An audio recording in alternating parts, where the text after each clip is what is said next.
Sebelum pembicara kita Dr. Gigi Erwin Siagian akan menyampaikan firman Tuhan melalui khotbah, saya akan memperkenalkan Dr. Gigi Erwin ini. Mereka ada 8 orang, ada rombongan dari Indonesia yang akan mengikuti implant surgery course di Loma Linda University Medical Center mulai tanggal 2 dan tanggal 3. Jadi terima kasih banyak oleh karena ada 4 dokter gigi juga ya di samping Dr. Gigi Erwin yang hadir bersama-sama dengan kita dari Indonesia. Jadi saya mohon untuk kesediaan Dr. Gigi ada 4 orang yang di belakang atau mungkin semuanya boleh berdiri. Terima kasih banyak. Mungkin ada dokter gigi yang lain? Terima kasih atas kedatangan bersama-sama berbakti dengan kami di gereja ini. Saudara-saudara, amat sangat menyesal saya tidak bisa menyebutkan nama-nama dari mereka. Yang saya kenal hanya ada di situ dokter gigi Riden Siahaan. Jadi mungkin jika berkenan mungkin saudara dokter gigi Riden Siahaan bisa perkenalkan yang 3 lagi. Mohon supaya kita tahu dari depan.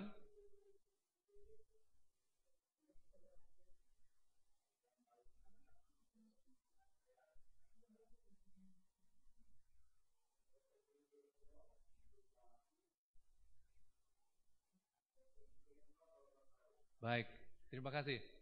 Jadi di sana ada Dr. Gigi Andreas, ada Dr. Gigi Retno, dan Dr. Gigi Retno, adik kakak. Yang satu Indrawati, yang satu? Iya, terima kasih. Dan yang memperkenalkan tadi adalah Dr. Gigi Riden Siahaan.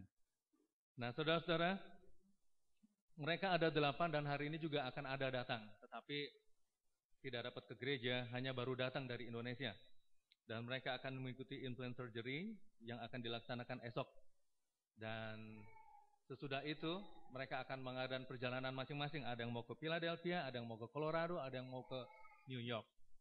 Ya, terima kasih dan selamat datang kepada dokter-dokter gigi yang sudah datang bersama-sama dengan kami. Saya akan memperkenalkan Dr. Gigi Erwin Siagian. Saya kenal Dr. Gigi Erwin Siagian ini dari sejak kecil.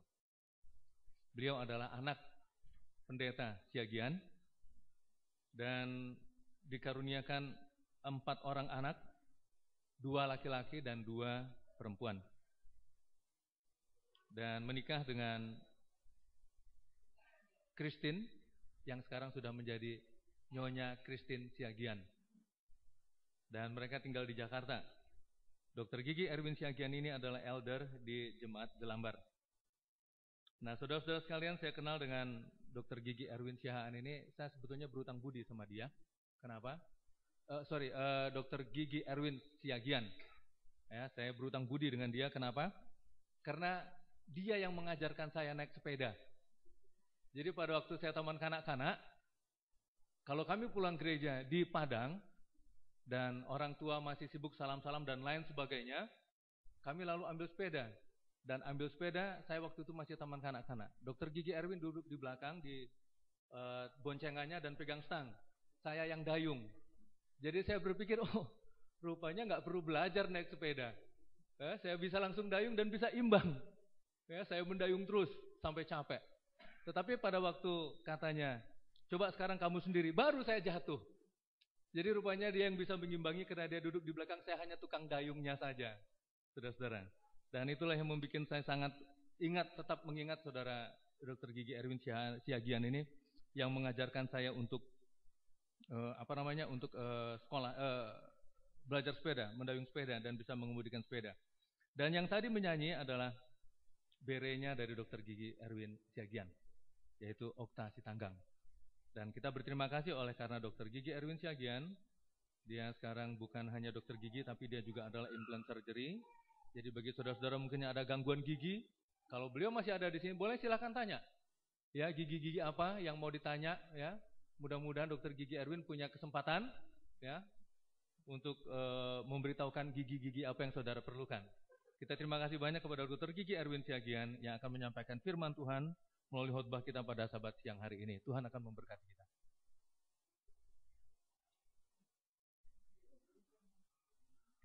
Scripture reading kita terdapat dalam Yohanes 1 Yohanes 2 ayat 3 dan 4.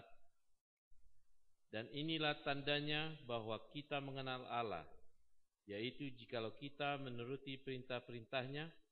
Barang siapa berkata, aku mengenal dia, tetapi ia tidak menuruti perintahnya, ia adalah seorang pendusta, dan di dalamnya tidak ada kebenaran.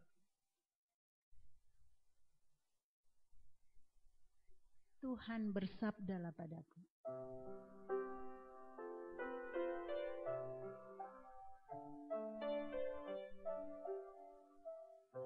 Sama-sama. Tuhan bersabda padaku, ku mau dengar suaramu, ku mau dengar suaramu. Tuhan bersabda padaku, ku mau dengar suaramu sekarang.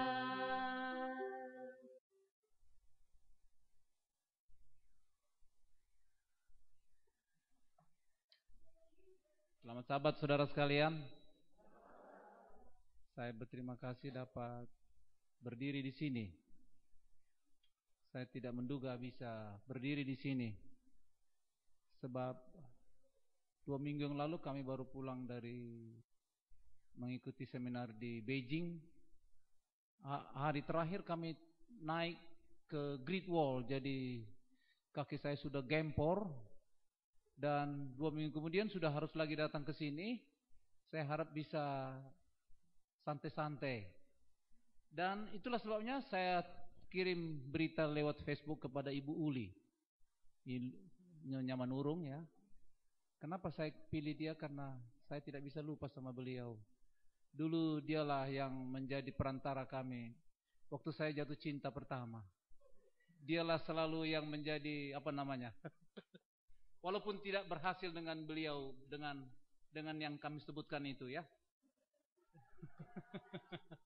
Tapi saya tidak pernah lupa dengan Ibu Uli karena terlalu memperhatikan saya. Baik, saudara sekalian, saya berterima kasih juga kepada Bapak Manurung.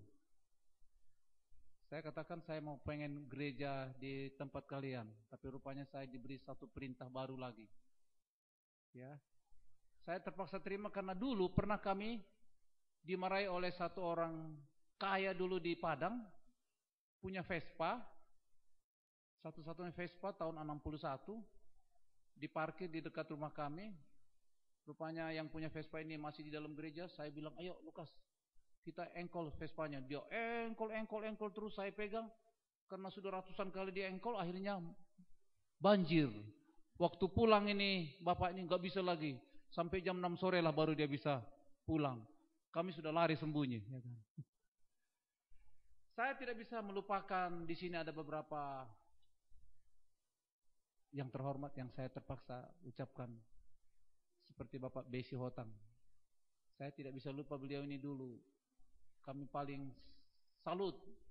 Di SLA dulu beliau ini yang terpintar dulu dari seluruh student yang ada di SLA. Ya, saya dulu duga dia akan jadi dokter, rupanya punya anak jadi dokter. Kemudian Bapak NG Hutauruk, pendeta NG Hutauruk, pendeta pribumi atau orang Indonesia pertama di Indonesia dulu, orang tua dari Bapak Hutauruk.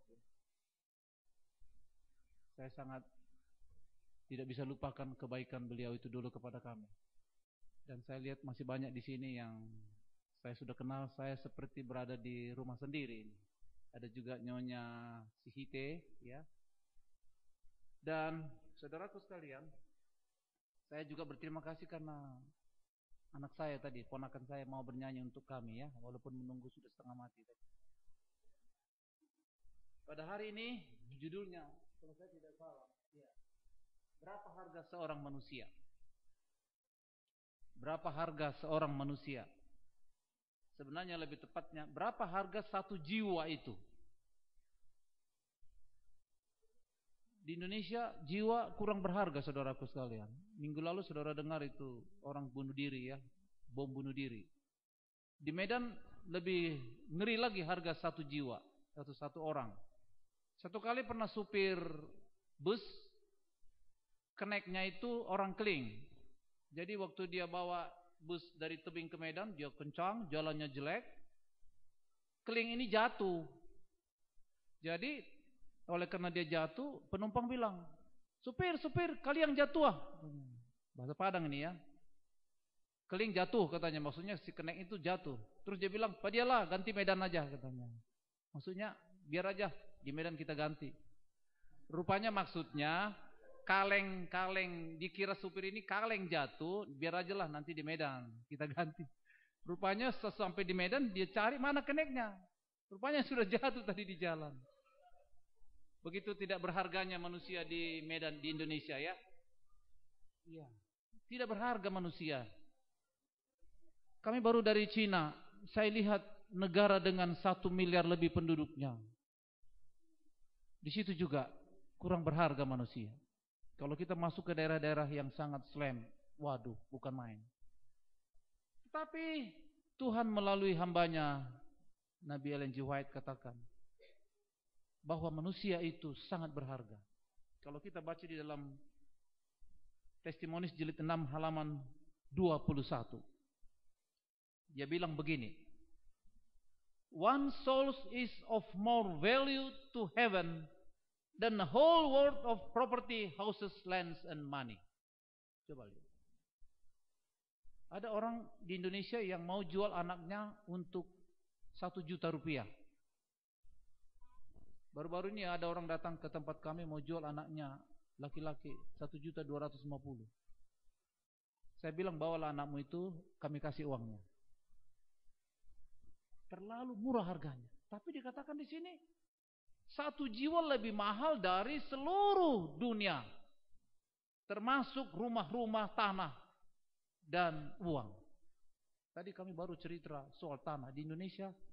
Percepatan harga tanah luar biasa. Luar biasa. 3 tahun sebelumnya mungkin harga tanah hanya 100.000 per meter. Sekarang bisa sampai 5 juta per meter. Di daerah-daerah tertentu karena perkembangan kota Jakarta yang luar biasa. Di Hong Kong 1 meter tanah di daerah bisnis 200 juta rupiah. 1 meter tanah. Untuk dibuat apartemen. Tapi jiwa di sana kalau tertangkap bisa ditembak mati. Tidak pakai pengadilan macam-macam. Buang langsung. Tetapi saudaraku sekalian, bagi surga jiwa terlalu mahal. Jiwa yang bagaimana maksudnya? Sudah pasti bukan jiwa. Terlalu banyak saya lihat jiwa. Apakah bagi surga juga begitu mahalnya? Yang Tuhan maksudkan di sini adalah jiwa yang mau mengenal Yesus, yang mau mengenal kebenaran ini, yang mau menerima kebenaran. Oleh sebab itulah Tuhan membuat satu perintah kepada manusia untuk mencari jiwa ini, karena begitu mahalnya. Tuhan bersedia mengeluarkan budget berapapun biayanya untuk 1 jiwa. Saudara lihat di lagu Sion ada 1 jiwa yang bertobat, seluruh malaikat di sorga akan bertempik sorak. Bertobat. Oleh sebab itulah Tuhan membuat satu perintah kepada umatnya di seluruh dunia ini untuk menarik jiwa. Coba kalau kita baca dalam 1 Yohanes 2 ayat 3. Kalau saudara punya Alkitab, 1 Yohanes 2 ayat 3 dan 4. Dan inilah tandanya bahwa kita mengenal Allah, yaitu jikalau kita menuruti perintah-perintahnya. Barang siapa berkata aku mengenal dia, tetapi ia tidak menurut perintahnya, ia adalah seorang pendusta dan di dalamnya tidak ada kebenaran. Saudaraku sekalian, perintah dari Tuhan harus ternyata kita turuti. Jadi kalau ada di antara kita yang mengaku kita orang Kristen, kita orang Advent, yang setia, saya sudah 78 tahun menjadi Advent, saya masuk surga. Saudara, hati-hati. Saya akan tunjukkan nanti kata-kata yang menyatakan tidak jaminan itu. Jadi orang yang menurut perintah Tuhan, ya, barulah disebut mengenal Tuhan. Jadi kalau dia rajin datang ke gereja, rajin bayar persepuluhan, tepat waktu datang, tepat waktu juga pulang, atau lebih banyak sekarang di Jakarta, tepat waktu pulang tapi datangnya tidak tepat, ya. Maka Tuhan katakan, aku tidak kenal dia. Perintah Tuhan adalah perintah yang harus dituruti kalau kita mau disebut kenal Tuhan. Nah, begitu banyak perintah, tapi ada satu perintah yang paling luar biasa, disebut dengan The Great Commission. Tertulis di dalam Matius 28 ayat 19 dan 20. Coba, kalau saudara punya Alkitab, dibaca itu. Matius 28 ayat 19 dan 20. Karena itu pergilah, jadikanlah semua bangsa muridku dan baptislah mereka dalam nama Bapa dan Anak dan Roh Kudus. Dan ajarlah mereka melakukan segala sesuatu yang telah kuperintahkan kepadamu, dan ketahuilah aku menyertai kamu senantiasa sampai kepada akhir zaman. Saudaraku sekalian, Roh Nubuat katakan, pekerjaan yang paling penting di dunia ini adalah bukan kita punya profesi. Kalau saya ditanya selalu, pekerjaannya apa?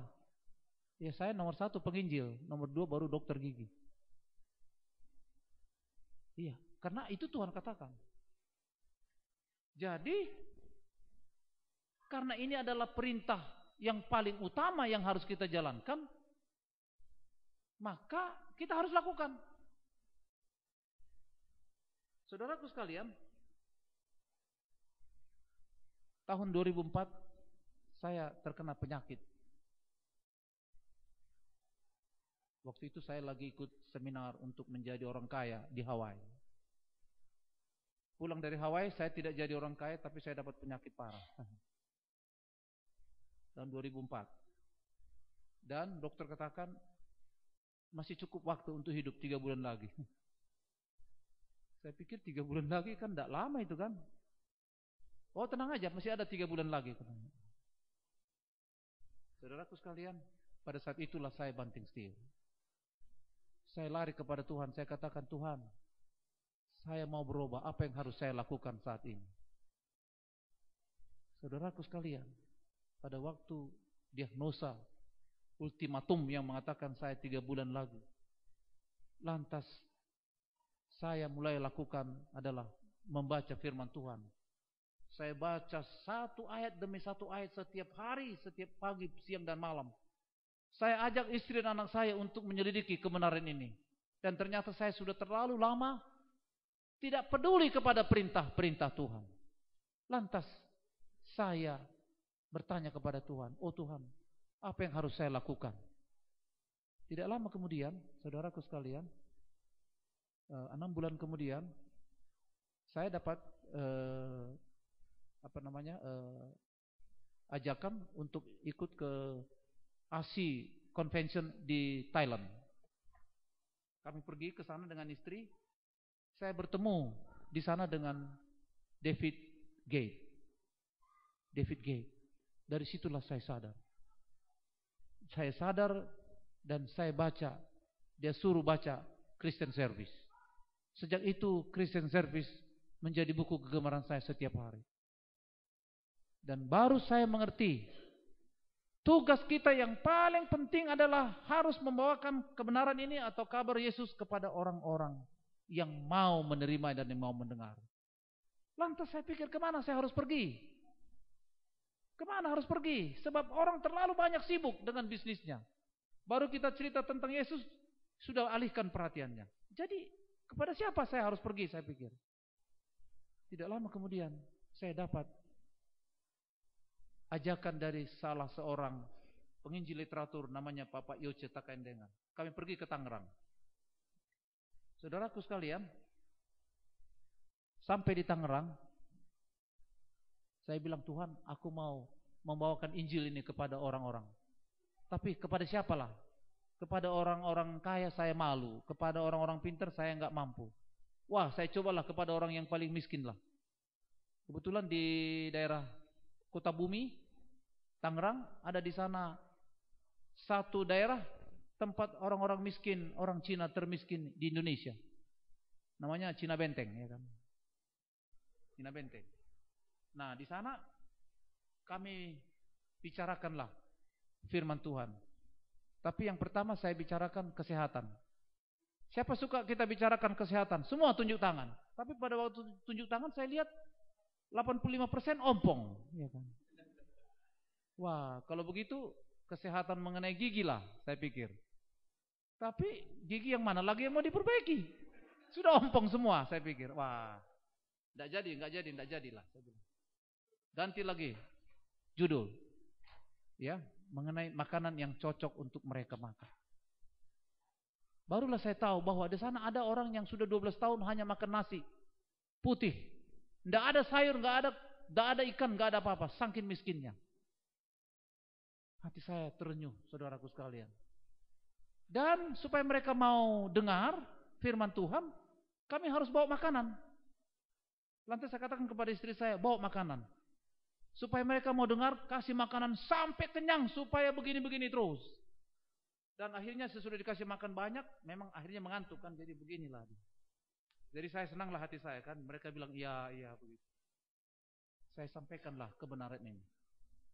Dan perkataan atau Alkitab yang paling mereka senangi adalah kalau kita bicarakan mau menjadi kaya. Siapa yang mau menjadi kaya? Semua tunjuk tangan. Lantas saya katakanlah Matius 6 ayat 33. Semua baca. Mungkin ada di sini yang belum tahu Matius 6 ayat 33 ya. Ya, siapa tahu ada yang lupa ya. Matius 6 ayat 33. Saya katakan, siapa yang mau kaya sekali lagi? Semua. Ada yang mau miskin? Tetap. Oh enggak, semua mau kaya. Oke. Waktu itu saya lihat ada 26 tangan ya. Tetapi carilah dulu kerajaan Allah dan kebenarannya, maka semuanya itu akan ditambahkan kepadamu. Wah. Kalau mau kaya, cari dulu firman Tuhan. Wah, sejak itu besok rajin datang. Wah, saya bilang ada harapan ini. Rajin terus. Dari mulainya hanya 8 orang sampai akhirnya 60 orang hadir. Terus setiap minggu kami datang bawa makanan. Sampai kadang-kadang 2 kali seminggu kami bawa makanan. Sampai habis makanan di rumah. Terus terpaksa kadang-kadang harus ambil uang sekolah anak juga. Karena makin banyak orang yang harus dikasih makan. Bukan itu juga. Karena banyak di antara mereka yang ompong, saya terpaksa bikin gigi palsunya. Waktu saya total habis 50 juta biaya untuk bikin gigi palsu mereka. Sesudah selesai dipasang gigi palsu mereka, akhirnya mereka buang juga. Tidak berharga rupanya bagi orang yang susah. Gigi sudah mahal-mahal begitu. Aduh. Dan 2 tahun yang lalu, banyak di antara mereka yang kita pasang implan. 1 implan 10 juta. Dipasang, ada yang dapat 4. Tapi marah-marah. Saya nggak mau nih, saya mending 200 ribu. Waduh, gobloknya nih orang saya pikir ya. Jadi terpaksa daripada implannya dicabut lagi, ya kasih lagi 200 ribu supaya mereka mau datang. Saudaraku sekalian, sesudah begitu banyak orang yang hadir, saya bilang kepada Tuhan, oh Tuhan, maunya dibaptislah mereka ini semua. Supaya saya dapat nama ini, saya pikir. Sebab saya sudah mau menginjil, kepengen juga punya nama. Saudaraku sekalian, itu saya mulai tanggal 30 Maret tahun 2008. Sampai 2009 bulan 7 tidak ada yang mau dibaptis. Akhirnya saya frustrasi lah. Sebab tujuan saya waktu itu adalah supaya dibaptis. Kalau dibaptis, wah ini lumayan dokter gigi bisa menarik banyak jiwa. Tuhan ternyata didik saya lain cara. Tidak ada satu pun yang mau dibaptis. Sesudah itu mulailah saya rendah hati. Saya selidiki firman Tuhan. Kebetulan saya baca, saudara juga pasti baca itu. Tanggal 2 September tahun 2009 yang lalu. Kesimpulan pelajaran sekolah sahabat kita pada waktu itu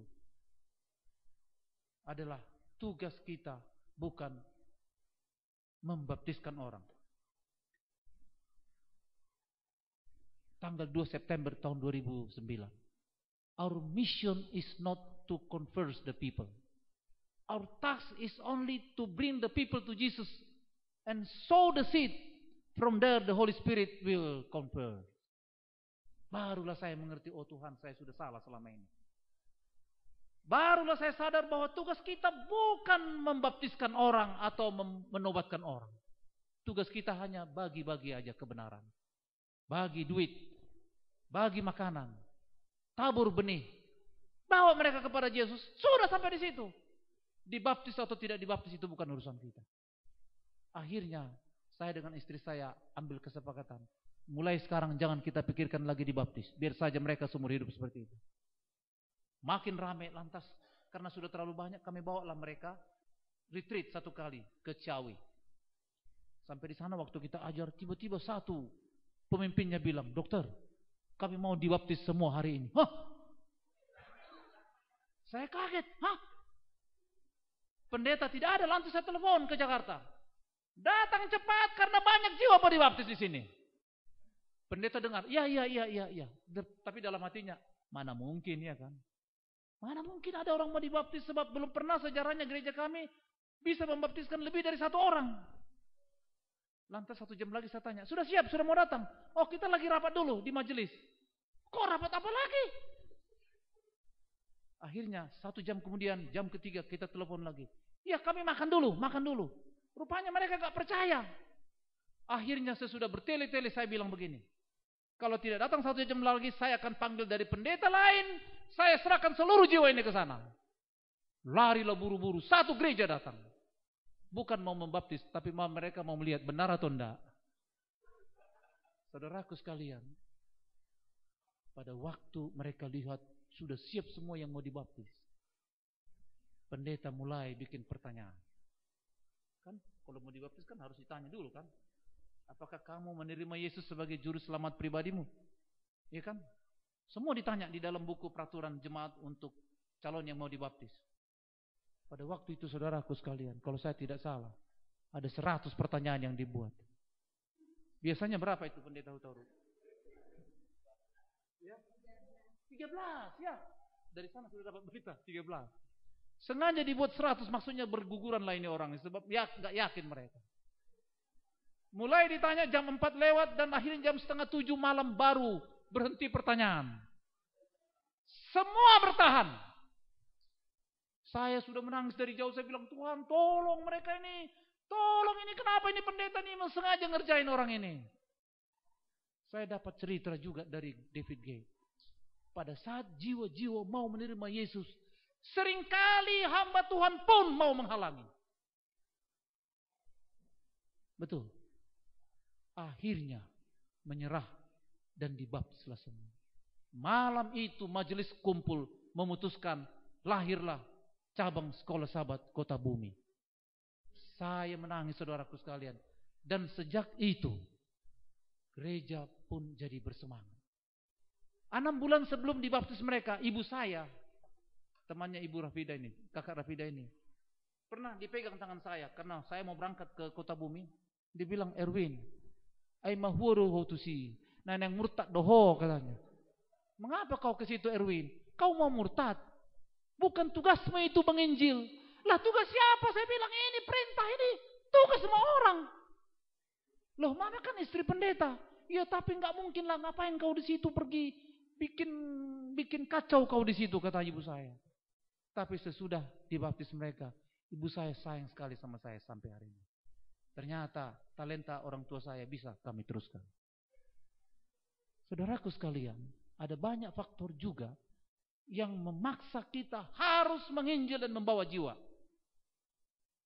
Di dalam buku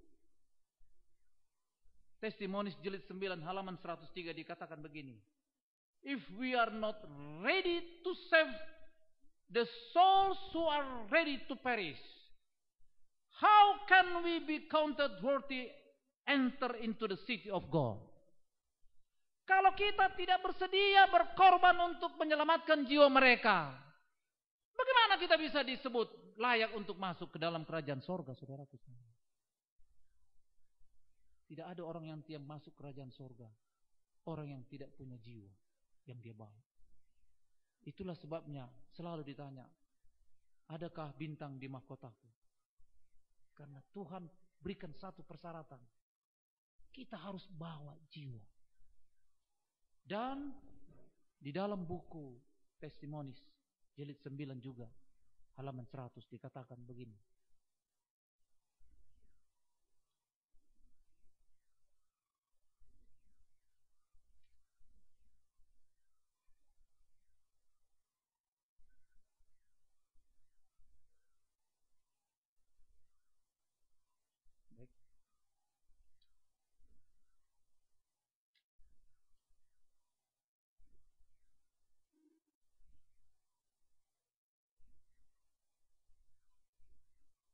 Tidak ada orang yang dinyatakan tidak bersalah di hadapan Allah kecuali mereka sudah bekerja membawa jiwa.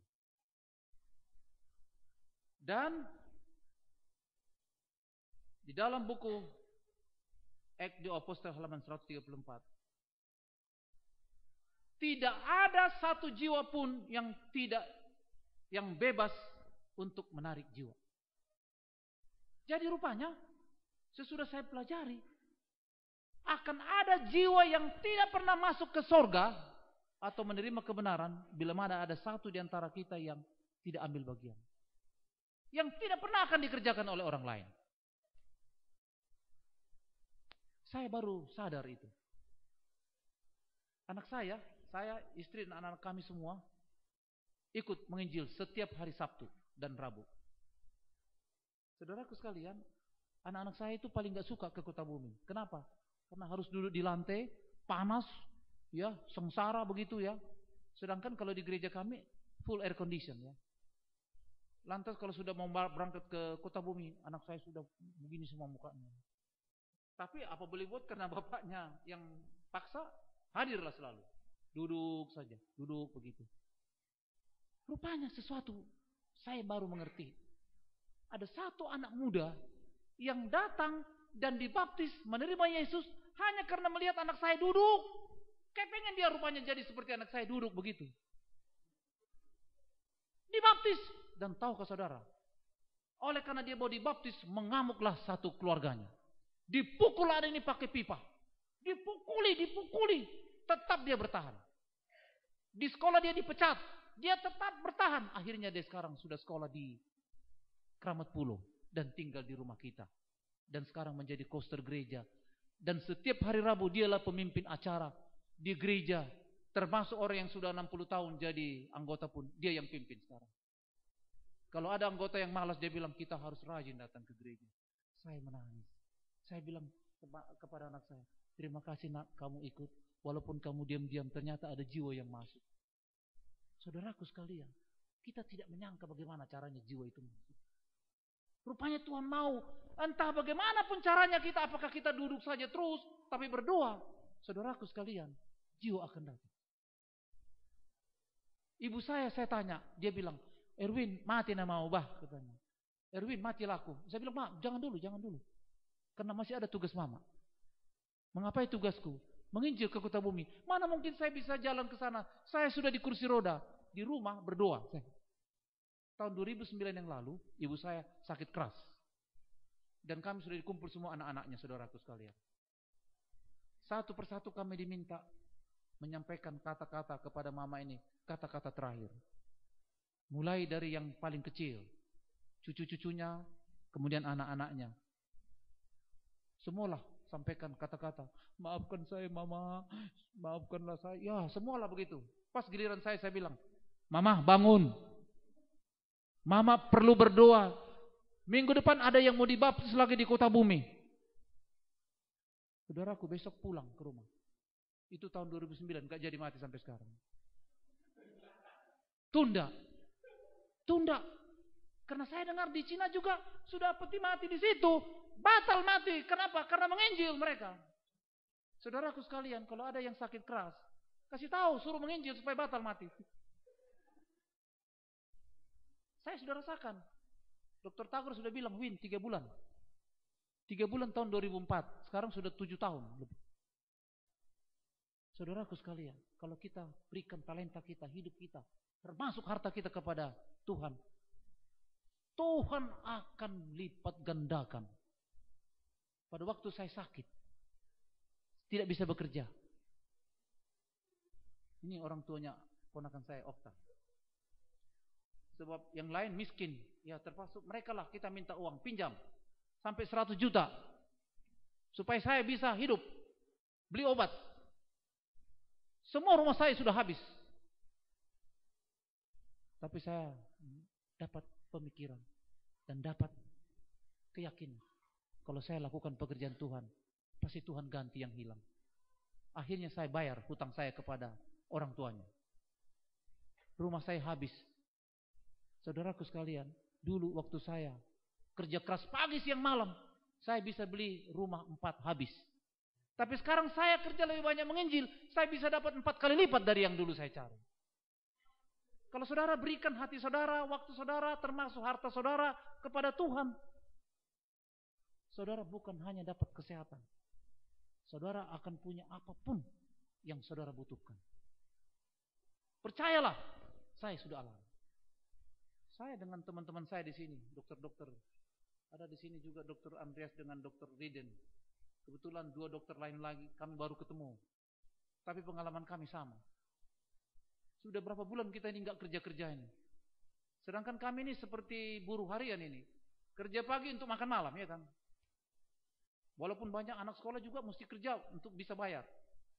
Tapi karena berbulan-bulan kita sudah enggak benar kerja, malah harus keluarkan uang untuk kesini aja kita harus ikuti, bayar $3.800 untuk bisa ikuti seminar ini atau simposium ini.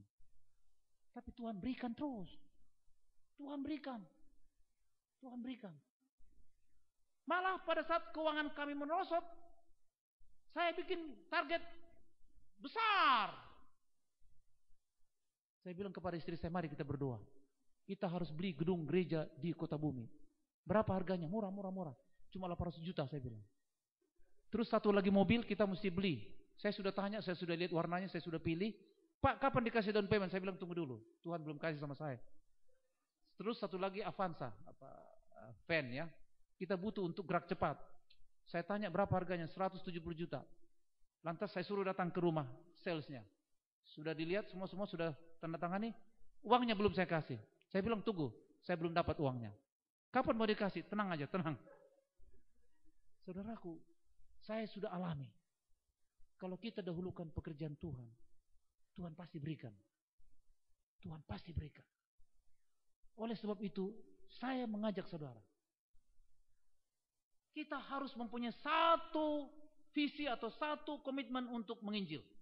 Untuk menyelamatkan jiwa-jiwa yang hampir binasa ini. We have no time to lose. The end is near. Everything will be placed to obstruct the way of the Lord's messenger, so that they will not be able to do that which it is possible for them to do now. Kita tidak ada waktu lagi untuk bermalas-malas. Setan sekarang berusaha membuat segala macam rintangan supaya kita jangan menginjil, supaya kita jangan menarik jiwa. Tapi sementara kita masih bisa lakukan, saudaraku sekalian, lakukan. Saya katakan selalu kepada teman-teman di Indonesia, ini orang-orang Advent yang di Amerika ini adalah orang-orang yang paling beruntung. Orang-orang Indonesia yang ada di Amerika. Kenapa? Saudaraku sekalian, tiap hari orang berjuang untuk bisa datang ke Amerika ini. Saya lihat setiap hari di kedutaan mesti ada yang menangis karena enggak dikasih datang ke sini. Walaupun banyak duitnya enggak dikasih. Tapi saya sudah temukan beberapa keluarga Advent di Indonesia, di Amerika yang tidak pernah ke Medan pun, tapi langsung ke Amerika ini. Saya tanya, Namburu sudah pernah ke Medan? Belum. Bagaimana bisa sampai ke Amerika ini? Itulah jalan Tuhan, memang jalan Tuhan. Saudara-saudara yang sudah berada di Amerika ini, saudara mendapat berkat yang luar biasa, yang semua orang-orang di Indonesia impikan untuk bisa datang di sini. Saya dengar tadi bagaimana senangnya Pak Lukas Manurung dapat kesempatan yang tidak mereka duga-duga.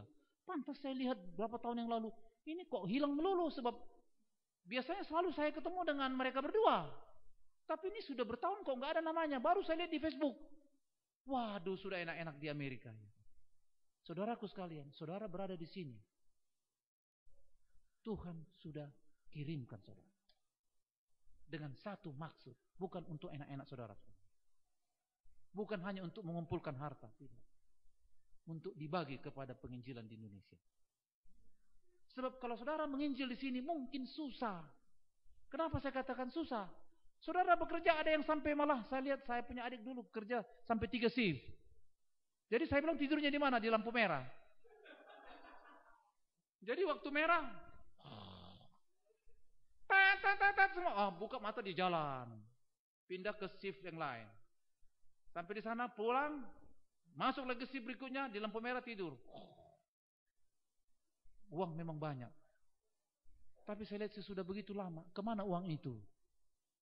Karena tidak di-save untuk penginjilan atau pekerjaan Tuhan. Uang itu habis kita pakai, saudaraku. Saya sudah alami pada waktu saya pakai untuk kesenangan saya pribadi. Uang itu habis semuanya. Sesudah Tuhan ajarkan kepada saya bagaimana cara menggunakan uang itu. Saya sering dahulukan, saya tidak bohong saudaraku sekalian. Seringkali di kota bumi perlu uang 5 juta. Misalnya 5 juta. Ada di tangan saya 5 juta. Kirim ke sana. Padahal anak saya sudah minta, "Bapak bayar uang sekolah." Saya bilang, tunggu dulu, sana dulu. Kok sana dulu? Ya karena perintah Tuhan begitu. Sana, kasih ke sana. Begitu dikasih saudaraku sekalian, saya berdoa lagi, Tuhan sudah habis duitnya. Bagaimana nih Tuhan? Ya saya turun ke bawah, orang antar lagi. Lebih banyak daripada yang 5 juta itu. Sesudah itu saudara, saya tidak pernah takut lagi. Saya tidak pernah takut menerima penginjil literatur kalau datang. Akhirnya karena saya sering kasih, atau saya pernah didengar kasih kepada si A, si A cerita kepada si B datang lagi. Karena saya beri kepada si B, akhirnya C, D, E, F, G datang rame-rame. Saya kasih lagi. Akhirnya datang yang K. Dokter, ini saya bawa buku, saya sudah tahu, sudah ada 12 buku saya seperti ini. Jadi bagaimana dokter? Ya saya akan kasih, tapi tunggu dulu ya. Belum ada datang dari pasien ini. Jadi nunggulah dia 2 jam. Begitu datang dia sudah tahu, sudah bayar. Wah saya dapat nih, saya bilang kasih. Saya punya kasir bilang, "Dokter, kok aneh? Cari duit kok kasih sama mereka?" Saya bilang itu perintah Tuhan. Dia bilang, nggak masuk di akal ini dokter Erwin ini, dia pikir. Saudara sekalian, memang pekerjaan umat Tuhan tidak masuk akal. Kalau masuk akal itu bukan pekerjaan Tuhan. Kalau masuk akal semua kita punya planning, kita punya pekerjaan sehari-hari, kita bukan umat Tuhan. Itulah sebabnya saya senang dengan statement yang mengatakan, think the incredible, see the invisible, and do the impossible. Umat Tuhan harus lakukan itu. Di dalam buku Christian Service halaman 300 dikatakan begini. Begitu kita menjadi umat Tuhan, kalau mau bermimpi, lakukan yang paling tinggi yang gak mungkin kita bisa capai. Saya sering bicara kepada orang rata-rata. Kalau saya bilang buat mimpimu. Mimpimu apa? Ya beli motor. Waduh kecil kali itu. Motor berapa? 12 juta. Beli mobil. Wah dokter ini dari mana uang saya? Nah, saya kan suruh bermimpi, bukan suruh bayar uang kamu. Lah, akhirnya dia bermimpi, dia tulis. Sudah tulis mobil. Mobil apa? Ya terserah nanti, ya gak bisa. Sudah akhirnya ditulis Avanza. Warnanya apa? Dokter ini tulis warnanya, saya bilang. Wah, dia tulislah. Tidak tahu warnanya. Pergi keluar lu cari warna yang kau sukai. Dia tulis. Saudaraku sekalian, 1 tahun kemudian dia bisa cicil.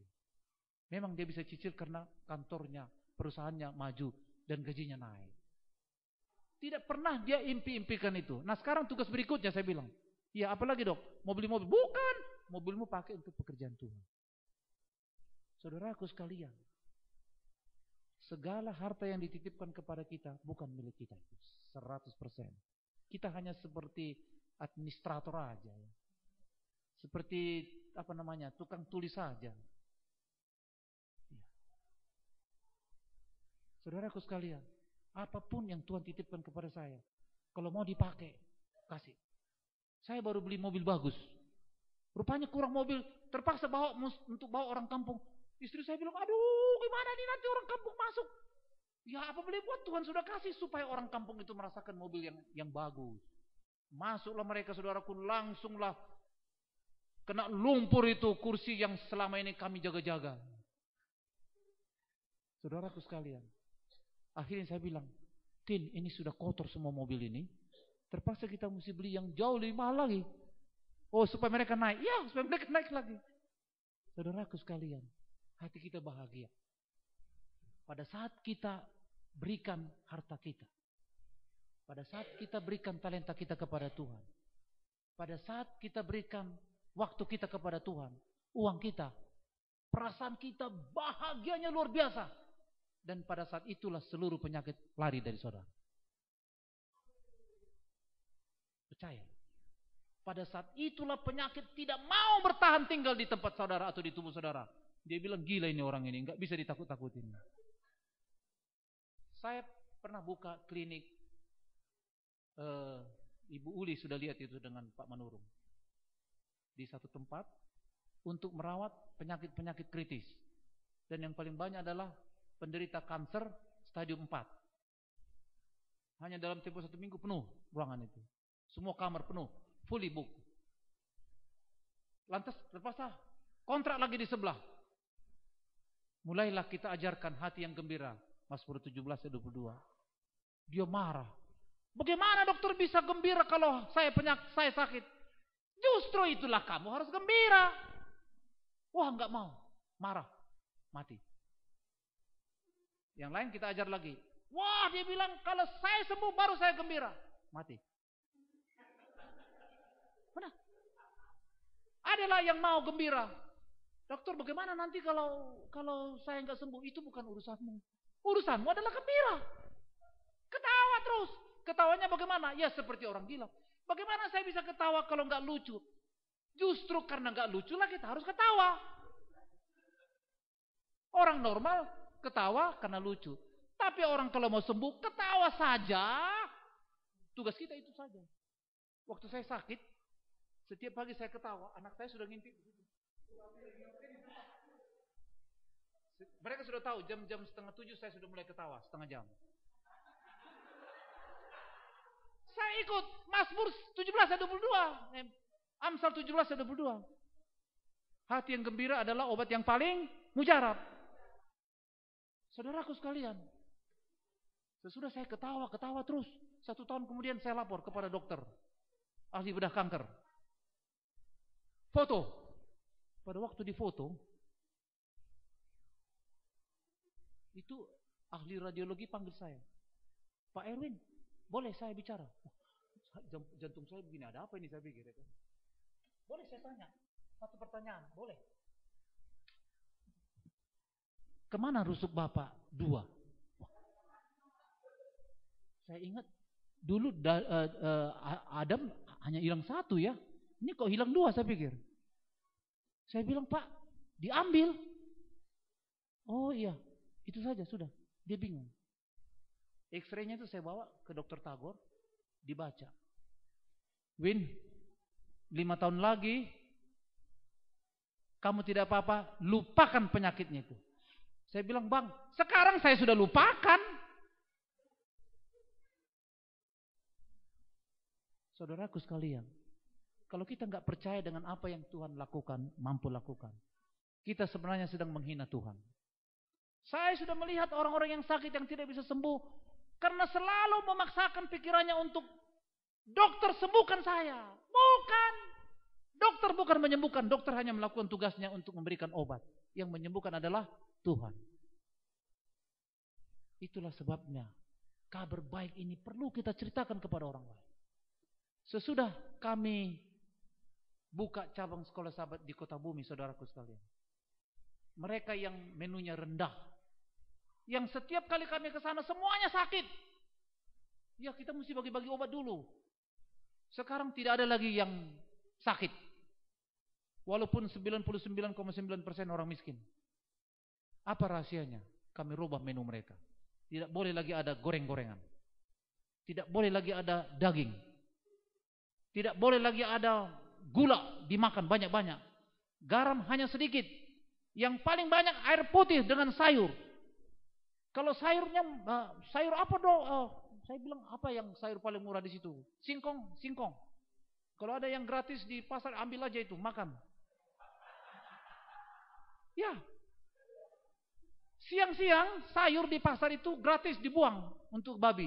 Ambil, rendam dulu. Karena itu jauh lebih baik daripada dia makan daging. Saya tidak berbohong saudaraku sekalian. Tidak ada lagi yang sakit di situ. Walaupun makanannya saya tidak tahu di rumah bagaimana. Tapi pada setiap hari Sabat, mereka mendapat berkat makanan bebas daging yang kami lakukan. Tidak ada ikan. Semua mereka sehat. Dan sesudah sehat, Roh Nubuat katakan, barulah mereka bisa mengerti firman Tuhan yang kita sampaikan. Dari hari ke hari jiwa bertambah. Saudaraku sekalian, saya menghimbau saudara-saudara sekalian yang sudah Tuhan berkati bisa berhasil masuk di Amerika ini, bisa bekerja mencetak uang. Di Jakarta saya lihat ada yang bekerja di sini, rukonya sudah ada 6. Saya bilang mana yang untuk Tuhan? Oh, belum ada. Siap-siap nanti kena stroke ya kan. Saudaraku sekalian, kita harus sisihkan uang kita untuk mereka yang tidak mampu. Di sini tidak perlu kita urus orang yang seperti itu karena ada negara yang mengurus. Karena ada negara yang mengurus, mereka tidak suka dengar kebenaran. Itulah sebabnya kita punya penginjilan adalah ke tanah air kita yang begitu banyak masih di bawah garis kemiskinan. Di sana begitu banyak barisan depan yang mau menyampaikan kebenaran ini tapi mereka kekurangan dana. Saya juga saudaraku sekalian. Pada waktu mula-mula saya menginjil, saya melihat bagaimana uang itu begitu banyak masuk dan kita bagikan. Tapi ada saatnya di mana saya sangat berkekurangan. Saya tanya kepada Tuhan, kenapa ini terjadi Tuhan? Lantas saya dapat pemikiran, harus mengajak orang lain. Oh, saya pikir benar juga. Kalau saya sendiri yang diberkati. Jadi saya harus bagi-bagi berkat ini kepada orang lain dengan cara bagaimana? Memberikan tanggung jawab kita untuk mereka. Saudaraku sekalian, percayalah. Dalam nama Tuhan saya katakan, bila mana saudara sisihkan uang saudara untuk penginjilan, saya anjurkan kirim ke Indonesia. Yang lebih spesifik lagi kalau boleh ke Kutabumi. Itu lebih spesifik ya. Saudara akan lihat nanti jiwa-jiwa itu begitu banyak yang akan dibaptis, yang akan menerima Yesus. Di dalam Testimonis jilid 6 katakan begini. Bila mana kita dengan rendah hati mau memberikan waktu kita, talenta kita atau harta kita kepada pekerjaan Tuhan, ada ratusan orang yang akan dibaptis setiap saat, gantinya hanya 1 sekarang ini. Kenapa jiwa begitu susah kita cari sekarang? Karena kita terlalu tight money policy. Hanya untuk kita. Begitu nyebrang sedikit, oh jangan, bukan urusan saya. Saudaraku sekalian, bila mana saudara coba dulu. Ya, perpuluhan katakan coba. Tuhan kasih percobaan, coba. Kalau miskin kamu, stop, jangan bayar perpuluhan. Tapi saya belum pernah lihat orang sampai hari ini miskin atau melarat hanya karena bayar perpuluhan. Ya, pekerjaan Tuhan juga begitu. Kita bukan hanya nanti di surga dapat hadiah atau dapat upah. Sekarang ini pun kita akan mendapatkan berkat yang luar biasa bila mana kita sisihkan harta kita untuk pekerjaan Tuhan. Pekerjaan Tuhan memerlukan bukan saja orang yang bertempur, tetapi dana. Saya melihat kenapa bangsa Israel begitu kuat melawan negara-negara musuhnya Arab. Ya. Saya melihat oleh karena dana yang diberikan oleh orang-orang Yahudi yang ada di Amerika. Satu kali saya pernah dengan saudara Aritonang bikin survei di New York. Kami jalani. Ini gedung siapa nih? Yahudi. Yang ini Yahudi. Yang itu Yahudi. Yang ini Yahudi. Semua Yahudi. Akhirnya saya lihat ada satu tanah kosong. Kalau ini pasti bukan orang Yahudi. Waktu ditanya Yahudi. Wah, Jadi kenapa orang Yahudi punya tanah kosong begini? Nggak dibangun, berarti nggak ada uangnya. Bukan. Tanah kosong itu begitu luas, dia nggak bangun, tapi dibuat parkir per jam $17. Coba lihat. Yahudi lagi ya kan? Kenapa mereka tidak pernah takut melawan musuhnya, orang Israel? Karena mereka tahu ada dana tinggal telepon dari Amerika akan mengalir ke sana. Saya pun berpikir begitu. Tadinya saya tidak mau bicara, tapi tenang. Tiba-tiba ada pemikiran seperti ini. Saya terima undangan atau perintah Pak Manurung ini. Bila mana kami menginjil nanti di sana, kekurangan dana, saya pikir saya hanya tinggal telepon Amerika. Tuhan akan memberkati kita, saudara-saudara.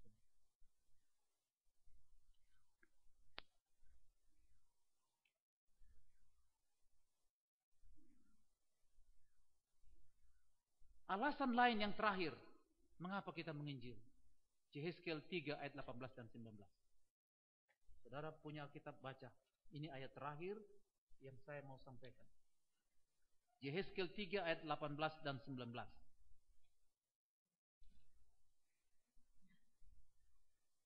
Kalau aku berfirman kepada orang jahat, engkau pasti dihukum mati, dan engkau tidak memperingatkan dia atau tidak berkata apa-apa untuk memperingatkan orang jahat itu dari hidupnya yang jahat, supaya ia tetap hidup, orang jahat itu akan mati di dalam kesalahannya, tetapi aku akan menuntut pertanggungjawaban atas nyawanya daripadamu. Coba. Jadi kalau ada orang yang mungkin kita bisa injili, kita tidak sampaikan atau sengaja kita tidak sampaikan, mereka akan mati. Tapi Tuhan bilang darahnya saya tuntut dari kamu, Erwin. Atau, tetapi jikalau engkau memperingatkan orang jahat itu dan tidak berbalik dari kejahatannya dan dari hidupnya yang jahat, ia akan mati dalam kesalahannya, tetapi engkau telah menyelamatkan nyawamu. Saudaraku sekalian, saya tidak pernah takut lagi dan tidak pernah malu lagi ceritakan Yesus kepada mereka yang target kami. Mau atau tidak mau menerima Yesus itu bukan lagi my business. Saya sudah sampaikan kepada mereka. Supaya apa? Kalau Tuhan datang nanti saya tidak dituntut darahnya lagi. Saudaraku sekalian, saya berdoa untuk saudara-saudara semua yang ada di Amerika ini, khususnya yang di gereja ini. Bila mana saudara mau menyisihkan sedikit dari harta saudara atau dari uang saudara untuk diberikan kepada penginjilan di Indonesia. Ya, seperti ada pepatah orang Batak bilang, masih pature hutana be, ya kan? Ya, masih apa? Masih pature, ini bahasanya mesti diterjemahkan ke dalam bahasa Indonesia, tapi nggak cocok kalau diterjemahkan. Maksudnya begini, kita bangsa Indonesia, mari kita tolong bangsa Indonesia. Kita orang Batak, ya, masih tolong orang Batak. Masih terlalu banyak orang Batak yang sengsara di sana yang perlu ditolong. Ya, maka saudaraku sekalian, Tuhan dari surga akan melihat. Dan bila mana saat ini saudara sudah putuskan dalam hati saya, saudara, saya akan bantu pekerjaan Tuhan. Roh Nubuat katakan, pada saat itulah Tuhan sudah buat rencana berkat untuk saudara. Bukan sesudah saudara berikan baru diberkati, tidak. Pada saat kita sudah rencanakan hari ini Tuhan sudah punya program berkat yang mau dijatuhkan atau diberikan kepada kita. Marilah kita ingat pekerjaan Tuhan ini. Bila mana saudara tidak punya waktu, karena saudara bekerja di sini, berikanlah harta saudara atau uang saudara atau apa yang saudara bisa berikan. Maka Tuhan akan lekas datang. Jiwa akan banyak ditobatkan. Gantinya sekarang mereka tidak bertobat. Tuhan katakan di dalam buku Kopeltior halaman 40. Dunia ini sekarang sedang menuju kepada kebinasaan dan ribuan orang, jutaan orang. David Gates kasih data. Ada 2 juta orang setiap hari di dunia ini yang mati tanpa kenal Yesus. 2 juta orang, bayangkan. Bagaimana kita enak-enak di sini, ya kan? Tetapi kalau kita sudah lakukan, Roh Nubuat katakan di dalam Kopeltior, buku Kopeltior halaman 41. Nanti kita akan lihat ada barisan yang panjang, yang luar biasa banyaknya orang yang ditobatkan oleh karena usaha yang kita lakukan sekarang ini. Semoga Tuhan memberkati sidang ini dan saudara sekalian. Amin.